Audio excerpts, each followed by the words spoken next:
I can't help but this, cause they know they can never touch this. So baby, let me talk my shit, or I might just throw another fit. You know I can't help but this, cause they know they can never touch this. So baby, let me talk my shit, or I might just throw another fit. For your winner by unanimous decision, Brandon OJ Bam Black Mexico Moore.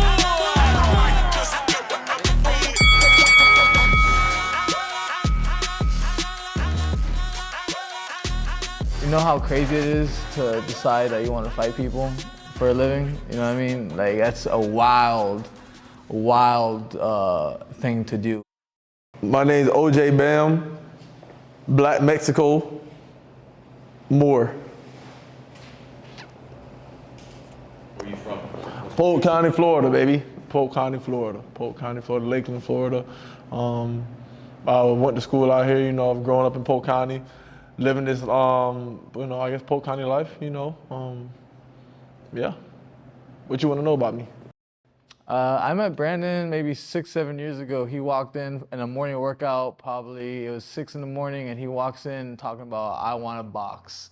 And 6-7 years later, look at him now, doing the damn thing. I was working at H&R Block, and I called them. I googled the boxing gyms, and you know, I see a few that pop up, and I click Winter Haven. You know, you hit Google, you hit call, and the number pops up. I call, and it rings, and I answered them. He answers the phone. I didn't actually meet Brandon. I spoke to Brandon first. I was in Independence, Missouri at the Silver Glove tournament with one of my current pros, Divine Erazo. And he had won the tournament, and we were actually headed to the airport. I'm like, yo, I really want to be a boxer. Like, I know what it takes. I used to be a basketball player. I'm really trying to get into conversation, seeing if I can connect with him on the phone. And he's like, yeah, okay. I'll see you at 6 a.m. on Tuesday. Done. Like, hang up the phone on me. And Mr. Moore reached out to me and said he wanted to fight and wanted to be a boxer. And I think I said something to the effect of, all right, be at the gym at 6 a.m. And I think he tried to talk some more, and I just hung up on him. You know, everyone says they want to fight, but that's boxing. My name is Watson Dugazon. I'm from Winter Haven, Florida. I'm really from Winter Haven boxing. This is where I really spend my time when I work out and stuff like that. And this is where I met Brandon Moore at, OJ Bam. First time I met him was at a gym. It wasn't at this specific location. We was at a gym like a block down. That's where I met him at. He walked in there. I think at the time he had like a little haircut on his head. He looked a little, I thought he was green, but he was real, he was a real dude. And he was telling me, he was like, man, you always go hard on the bag like that? And I was like, yeah, always, man, you gotta go hard. Keenan, Man Watson on the bag. Like, you know, on the back, hitting it hard, gold teeth. I guess the reason why he was asking me that because he seen the drive that he knew he had that drive in his heart. So, you know, so he was asking me, do I always go hard in the bag, or do I always go hard with this? Because he was so fresh, so green, you know what I mean? And he fresh. This guy right here, OJ Bam, he's fresh. I can't say he's fresh like you'll beat him up, but he's fresh like he ain't been doing this for no 10 years. So, you know what I'm saying? He real experienced for the years he done put in his work in. You get what I'm saying? And Watson, Keenan, Man just in their underwear and crotch protector, smashing the bag, yelling and screaming. And I'm a grown man. I'm like, man, and they're probably like 5'11", I'm 6'6", but I'm like, man, these dudes will destroy me. I'm looking, I'm like, man, I'm not sure, like, because that's the feel that you get. Like, you feel like you see these animals in there with the eye of the tiger for real. You know what I'm saying? And you're kind of like, man, do I got that? So that was that experience. When you walk in, you get that feeling. Even now, like, I know I see the new people come in, you're gonna get that feel. This isn't a normal boxing gym. This is that one that you see like on TV. Like, it's not really like, man, do I really want to like get into this? Like, it makes you ask that question. One of the things Brandon has is that Brandon has determination. He has the will, the desire. I'm Charles Whitaker. I'm originally from the Cayman Islands. And I've been in the state of Florida now. Spent most of the last 30 years here now. And you know, one of the coaches here at Winter Haven Boxing. The will has to be stronger than the skill. I mean, it is just incredible that I go over it again. That it's incredible that Brandon has done what he has done in just 6 years. And boxing's a different sport. Like, you can't be too cocky with it too soon because you don't know if you're really that good yet. You don't want to get knocked out too soon and say you were the best dude in the world. So I played it humble these past 6-7 years, you know what I'm saying? Even though I know I be beating ass. Like, you know what I'm saying? So, but like my boys in my corner, bro, they be like, bro, B, I think you really kind of like that dude for real. And even being on Top Rank, I still feel like people don't think, they're not giving me the respect that I want, you know what I'm saying? But with Top Rank though, here's the thing, I'm gonna get the fights. So all that it is a matter of time. Somebody about to get that ass beat. Like, that's just what it is. So that's the type of time that I'm on right now. The first time I got linked up with B was actually just through Marco in the gym. I was shooting. I was trying to find a location to shoot a music video for my brother, and I called up Winter Haven Boxing because my brother wanted to do the music video in a boxing gym. So I called up Winter Haven Boxing, spoke to Marco. I said, hey, do you mind if we come by later and get a tour, some basics, and if we film a little bit? And he said, I would love that. My name's Jose, the Dreamer Jose, as most people know me. Yeah, I'm a Florida boy, originally from New Jersey, but been in Florida enough to be a Florida boy now. When I first linked up with Brandon, again, it was really Marco putting in the legwork, wanting me to be around. He would go, one of the first times that I went anywhere with him was sparring in Miami. He was sparring Luis Ortiz, and Marco was like, come with us, we're gonna go spar, we want you to get footage. And B could care less. He was like, this guy's getting video. I really don't, care if who he is, what's he doing. I'm here to do what I do. He was always in that locked in mode. He was never really caring about the camera itself. He was low in his obviously record. I think at that time he was like 5-0 or something like that. And so he just didn't care too much for me. He didn't really, as he told me, he really didn't want me around. He didn't know who I was. And when you're in a profession such as boxing, you really have to be cautious of the people that are around you. Hey, Let's talk about Jose. very, very important dude. I don't know if you guys saw the Yeezus documentary, but Kanye had a guy with him, camera around, recording everything he did, this, that, and the third. 20 years later, look who Kanye West is. I'm not saying I'm Kanye, I'm just saying I'm OJ. And I got my camera guy, Jose, and he definitely gets me right, bro. Keeps me on point. He makes this thing happen. Like, he gets all my recording. Like, and we started from grassroots. Like, it's not like I met him and he was already the greatest for video guy ever. Like, I wasn't the best boxer, and he might not have been the best video guy. But you know what? Like, imagine the movie we making though. We're making the movie. It don't matter the quality, but it's great shit though. Great content. Promise you that. So, I mean, that's what I'm on right now. I'm only with the people riding with me. If you believed in me the first day you saw me, like the first time, like if the second time I spoiled it. Of course you know I'm the greatest. But the first time you're like, okay, I like him. I think he's the one. And that's the vibe that, my people give me, for real. Yeah, my name's Tony Acosta. Where you're from, age? Yeah, I'm from Lakeland, Florida. 35 years old. Known B since he started over here in the boxing gym. Actually, we graduated from the same high school together. I didn't meet B until after we graduated, but together, older here, actually right here in the boxing gym. I came over trying to lose some weight, and he really motivated me, pushed me to be a little bit better. He actually saw the first time I ever sparred was right here in this ring, and he kept me pumped up, you know what I'm saying? He's like, we from Lakeland, this is what we do, whoop his ass, blah, blah, blah, just giving it to me real good. He's a Northside Lakeland guy, and I'm a Northside Lakeland guy. And we knew of each other and then reconnected back when we got to the gym. And this is why I fuck with Tony. He don't want it the easy way either. He wanted the hard way. He shows up, he used to be like 400 or 500 pounds, man. He shows up to the gym and we'll be doing burpees. I'm telling you, I go hard. He's keeping up with me. He's like, all right, I'm going down with you because we them DeMeyer boys out at Lake Gibson. Like we just are different swamp boys. You know what I'm saying? So like I don't know. You know, he might have been talking all professional, but Tony's a real dog. Like if you know him, he's a real dog. No excuses. That's why no excuses. He's a no excuse guy, and I love that about him. I mean, he from Polk County, Florida. That's what he rapping. That's all we breed. You know what I mean? We coming out of Polk County, that's all we breed, man. Nothing but bread and butter. You know, gravy biscuit, that's all we about. You know what I mean? So, is he the truth? Yeah, he the truth. Because you can see it, you know what I mean? Watson believed in me the first day he saw me. And I respect that forever. The first day he saw me, he's like, I think that dude got a chance. And then he saw me spar, and he from the rip said, bro, you can beat heavyweights right now with just what you're doing. Like when I walked into the gym the first day, and he's a well-respected man in the community, you know what I'm saying?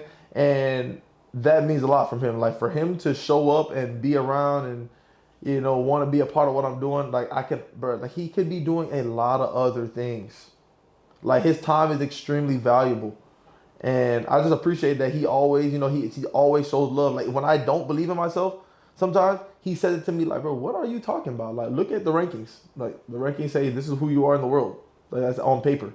So, I mean, Watson, man, that's my dude for real. He doesn't act like most boxers. I don't see Brandon as like a typical fighter. I see him more as an entrepreneur, which helps him fight better. I like, he's probably the best student I ever had, you know. I mean, we have a real talented pro now, and he's just got a full-time job, and now he's really not in the gym. And we tell him the way to do it, but everybody's got their own way of doing things. Brandon did it. Brandon did whatever it took to make sure he could make the time to train whenever he needed to. And I'm sure it was hard. And he probably thought I was ruthless, but he wanted to go to the top. So that was the promise. So I'm like, you got to quit your job, man. Start a business. And it's just blossoming.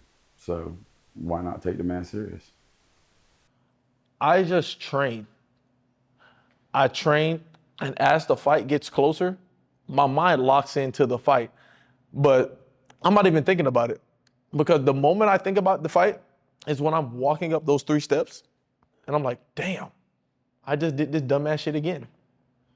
Like, damn, like, because in my amateur career, like you would go to fights, you would think you're gonna fight, and the fight would never happen because nobody showed up. They found out you were going. So the easiest way to deal with it, like all those anxiety issues that you got, is, you know, I really do not think about. People ask me, oh, what do you think about the fight? And I'm like, well, I'm not really thinking about the fight, because like the fight is just like like it changes at all times.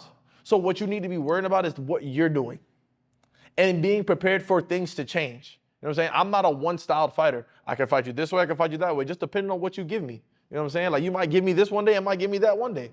So that's my vibe on it, man. Like all that stressing before the fight, getting very angry with you, like, you know what I'm saying? Like that's not me, man. Getting all that, no. You have to give a man credit who has the courage to walk into a boxing gym when he's 24 years old. And you know, it's funny because I tell you, he always thought I was crazy. I mean, he tell me the thing. You know, Chuck, see, I always thought you was crazy, man. Like, you know, but he kept coming back.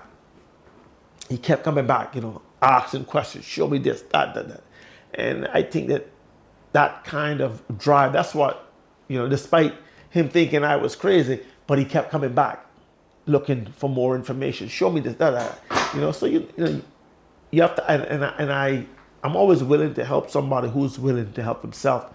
And Brandon's a very determined individual. You know, he wants to work hard. He wants to be somebody in the sport of boxing. He wants to make a name for himself.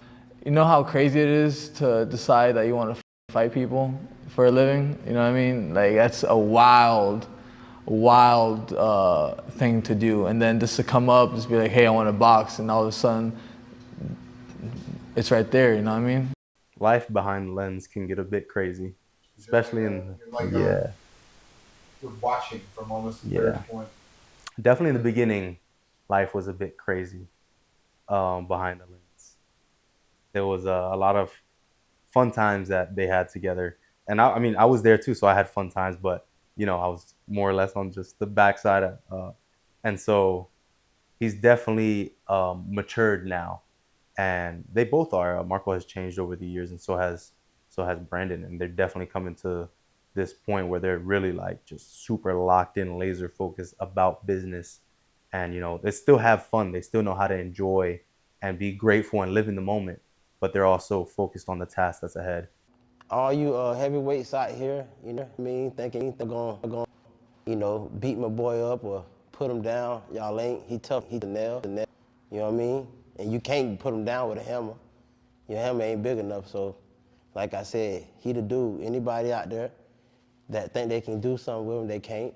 And we got another Florida fighter named Jared Anderson. Why we hear through the woodworks that you got slammed by Jared Anderson?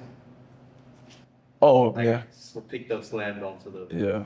What was that about? I mean, you know, he's a bit of a sore loser, you know what I'm saying? He's a young guy, you know what I'm saying? I don't want to talk badly about him or anything like that.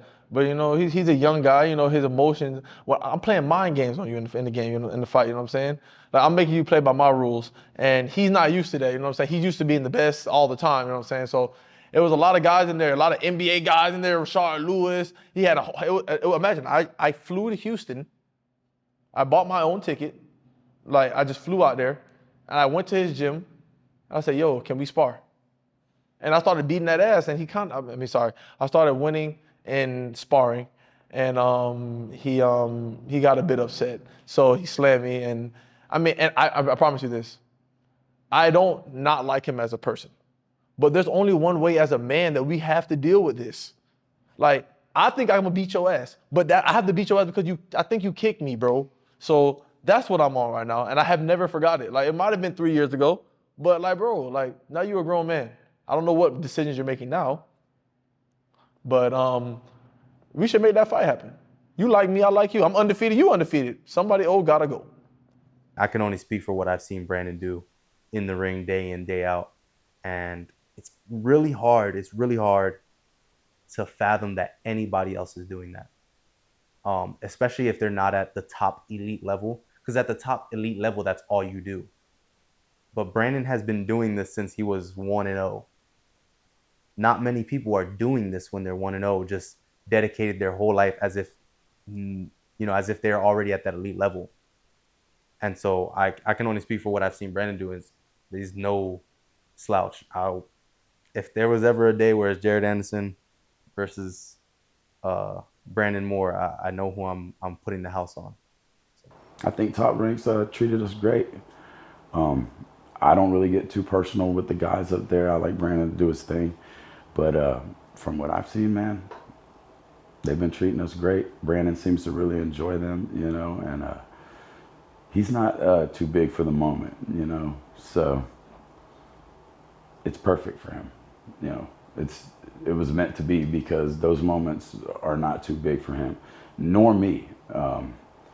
I respect him that he doesn't get starstruck because he feels the same way about me. We never get in those positions where like, oh my gosh, you know, we meet someone, and sometimes I wish I could feel like that, but I guess we both have such a competitive nature that we already feel like, well, we can compete with you. And that could sound cocky, but if you're with us on a day-to-day basis and you see the work we put in and how hard we put in the work, it'll just make sense to you as well. I believe Brandon could be the world heavyweight champion, but it's up to Brandon. You know, it's not going to be easy.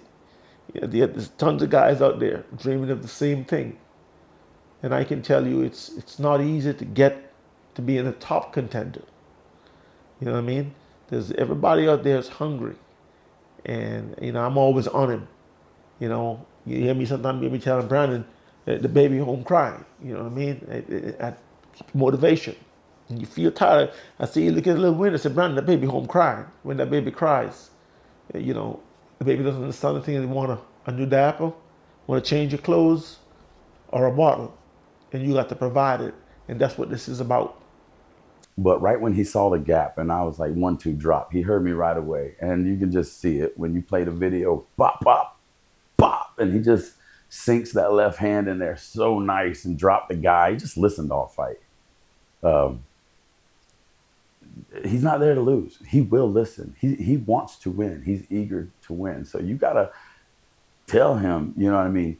Now, on occasion when Brandon's doing his thing, and I call it moving and grooving, sometimes I don't want to say nothing because he's doing his thing, and that's when he becomes really hard to hit. And the better the opposition, the more you see a defensive side of Brandon. Bro, this nigga is crazy, boy. He is crazy. I played basketball, so I was used to the running and the sprinting and the doing all that, killing yourself. But the mental warfare he's going to put you through, man, he wants to make sure that you're a winner. You know what I'm saying? Like, he wants to make sure you got what it takes. So you got to put somebody through a lot of mental, like, challenges. You got to, like, all right, you thought you were going 6 rounds, now you're going 10. Like, do you want to quit? Make it like, do you want to quit, man? This might not be for you. You know what I'm saying? Make them or break them. So working with him is definitely, like, when I first met him, like, man, he might be crazy, but I'm telling you, but he's the realest one, though. Like, some people, like, what you think is crazy really isn't crazy, really. So, I mean, we're just used to a lot of fake shit, you know what I'm saying? So, like, when you see the real, you know, it'll save you for real. So OJ Bam, you know, if you watch him fight and you look at his tattoo, he got a big tattoo on his back. He got a gator on it and it's eating a goose or whatever, a duck, whatever it is. That's what he doing, man. He trying to eat food. So here's the gator on my back. You feel me? Good, but all right. So you guys out here food, man. So y'all let him know, y'all get in the room, y'all his food, because he ready to eat. Bird flying away, you see a gator going to eat the bird. Did you see the gator eat the bird, or did you see the bird just get away? You know what I'm saying? It's really just where you at in life. Sometimes, you know, you the gator and you going to eat that. You going to get your opportunity. But there's a lot of times in life where it's like, boy, I just got out of that by the skin of my teeth. Both of those characters are important in your life all the time. Either you're the guy going to get it, or you're the guy that just got away. You know what I'm saying? And everybody is in that situation on a day-to-day basis. You driving to your car, and you were the guy that cut him off. You the gator. You the guy that didn't get cut off, and you kind of just stayed back. Okay, you just gotta wait. You know what I'm saying? That you gotta, like, that's kind of what it means. You know what I'm saying? But as of right now, I've never been the, well, you know, I get away with a little bit, but I'm the gator right now. I'm the gator. I'm eating you. Anything else you want to add? No, if y'all got any questions, but ask them now. Let these fuck niggas know, coach. Let these niggas know, bro. Let's get unprofessional with these niggas, man. Right. How are they gonna do it? I'm This not. is the records cut. Who do you want to see? I'm not. But the thing is, How are they gonna do it? the thing is, I'm a professional. So how can I be unprofessional? How are they gonna do it? I don't give a shit. I hope they see it. They gonna hit you with the jab? How? They can't hit me with that shit. You feel me? They can't move with us. Like, Man, you feel me? it's like I said, I'm not gonna get out of character about anything because all you gotta do is get in the ring with the man. You say what you want, say whatever you want. I done took him all over since he was an amateur. I've been sparring him against top-notch elite guys. He out-trains them. I mean, Bro, it is what it is. You're gonna have to see him. He's gonna beat the brakes off y'all. You know what I mean? So that's just what it is. all right. No.